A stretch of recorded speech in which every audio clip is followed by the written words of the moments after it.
नाही, सर्वात प्रथम तर आपल्या सगळ्यांच्या वतीने महाराष्ट्राच्या तमाम जनतेला नवरात्रीच्या शुभेच्छा।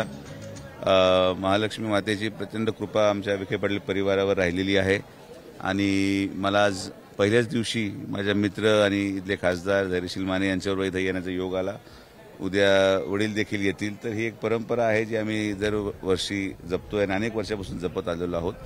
तर आज येऊन अत्यंत आनंद वाटला आणि मातेचरणी एवढीच प्रार्थना की महाराष्ट्रामध्ये सगळेच जण आनंदात आणि आरोग्यात राहावेत आणि आरोग्य संपन्न महाराष्ट्र असावं अशी प्रार्थना मी मातेचरणी केली। आगामी निवडणुका आहेत, स्थानिक स्वराज्य संस्था त्या ठिकाणी केले काय नेमकं? नाही, आता निवडणुकीसाठी आम्ही कधी काही मागत नाही। परमेश्वराने जेवढं दिलं तेवढं समाधानी आहोत आणि आमची महायुती अशीच बळकट राहावं म्हणून आम्ही एकत्रित आलोय।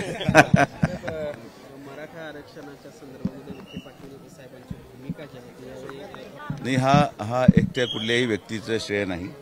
या सगळ्या लढ्यामध्ये जो यश आपल्याला मिळालं याच्यामध्ये सगळ्यात मोठा वाटा राज्याचे माननीय मुख्यमंत्री फडणवीस साहेब, उपमुख्यमंत्री शिंदे साहेब आणि अजितदादा पवार साहेबांचा आहे।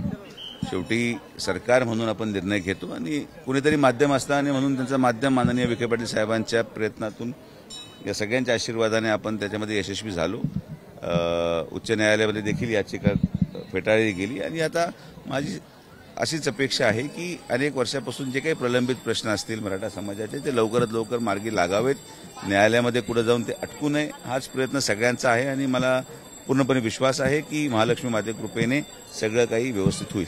गेल्या काही दिवसापासून माननीय पडळकर साहेब हे ज्येष्ठ आमदार आहेत, माननीय मुख्यमंत्री महोदय त्यांच्याशी बोललेले आहेत।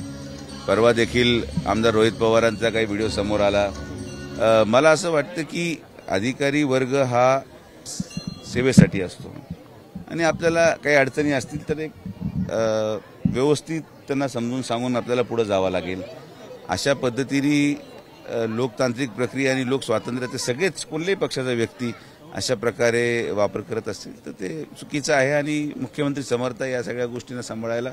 तर यावर मी काय फार जास्त बोलणं उचित राहणार नाही। भारत आणि पाकिस्तान आणि त्या ठिकाणी बंदूक पकडतो आणि ते एखादी सेलिब्रेशन त्या ठिकाणी होताना दिसलं, जो विरोध त्या ठिकाणी पाहायला मिळत होता, त्या विरोधाकडे कसं बघताय आणि आता हे सेलिब्रेशनकडे तुम्ही कसं बघताय? त्यांना किती सेलिब्रेशन करू ते, शेवटी विजय आपलाच झाला आणि मला असं वाटतं की ही क्रिकेट मॅच आहे।